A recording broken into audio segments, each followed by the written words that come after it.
Kathleen Whitfield Award. This award is given to a student who enjoys the pursuit of truth and scholarship, and who with wit, intelligence, and a generous heart encourages respect for knowledge. This year's winner is Mark Winneberg.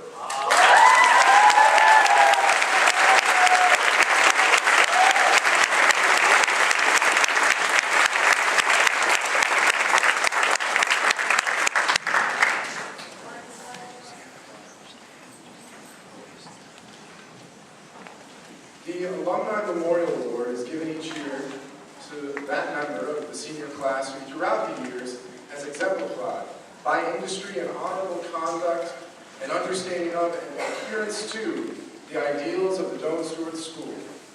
This year it is presented to two students, Michael Pratt and Robbie Lake.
Doane Stewart Award is given by the Board of Trustees to Bradley, who, while best exemplifying the ideals of the school, has made a positive contribution to the life of Doane Stewart. And I gather that this has been a lifelong pursuit, and we hope it will continue to be a lifelong pursuit. The award this year is given to Dan Sacco.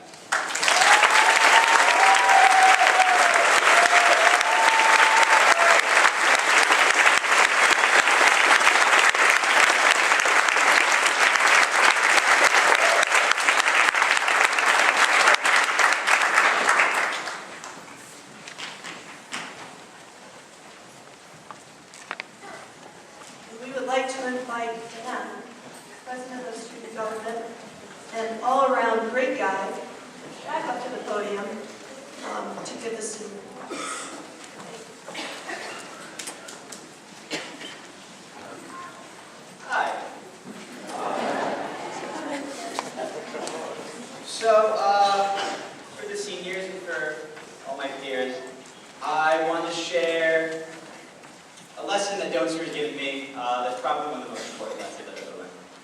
And I'm going to talk about learning from your mistakes. But first, the story.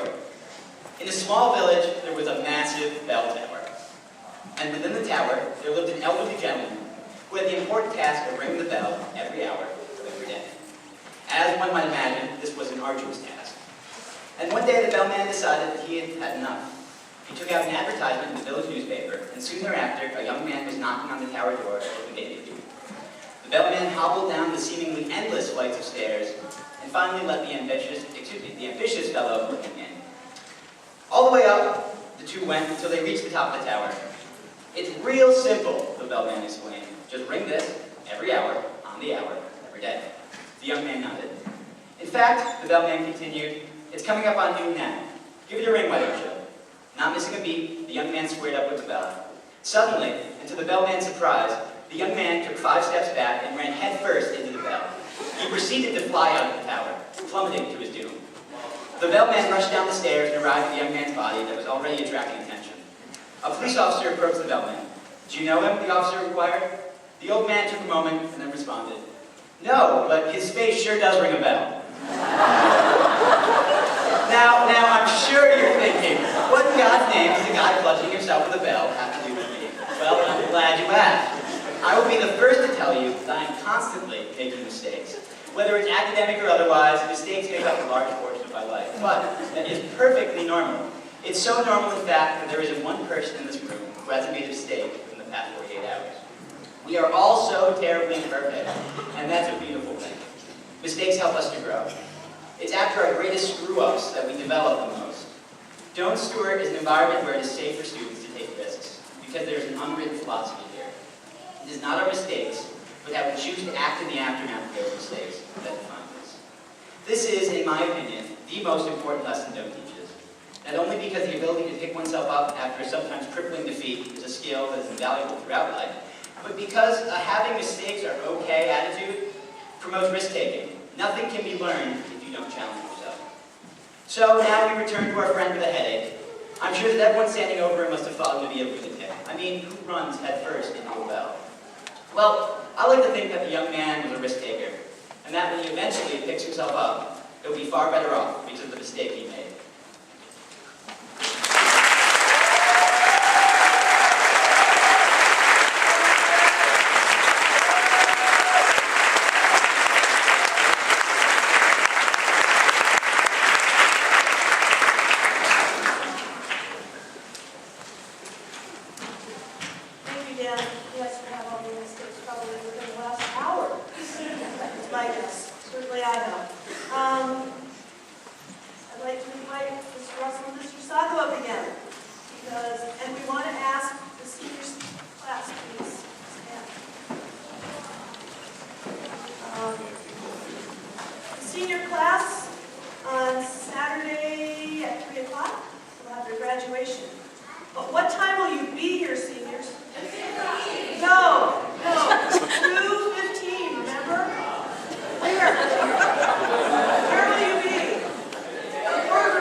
Sarah Wallace, Victoria Woods, and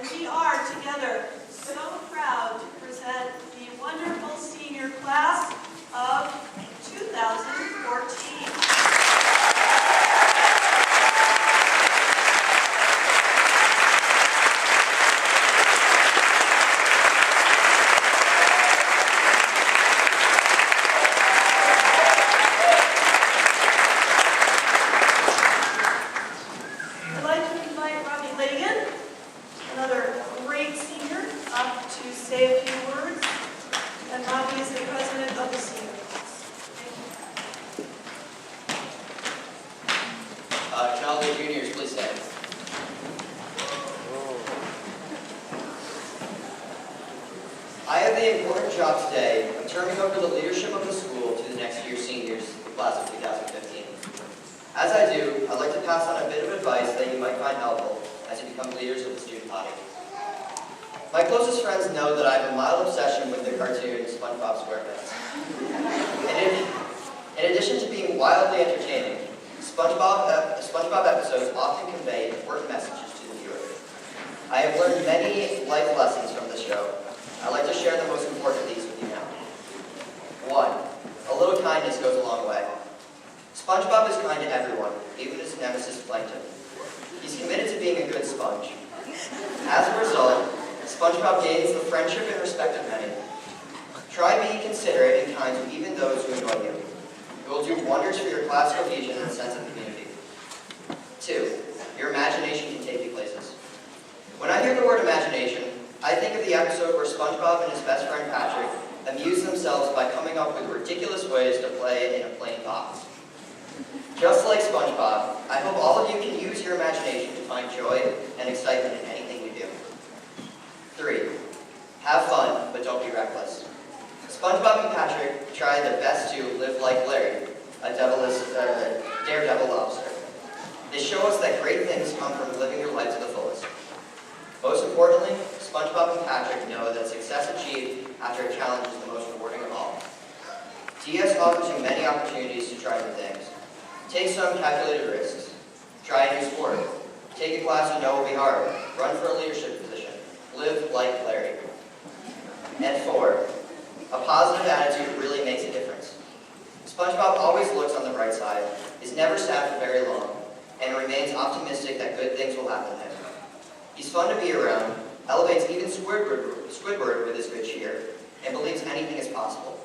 Good humor and positive attitude might not get you everything you want in life, but they'll help you face challenges and make you much nicer to be around. So class of 2015, to paraphrase SpongeBob himself,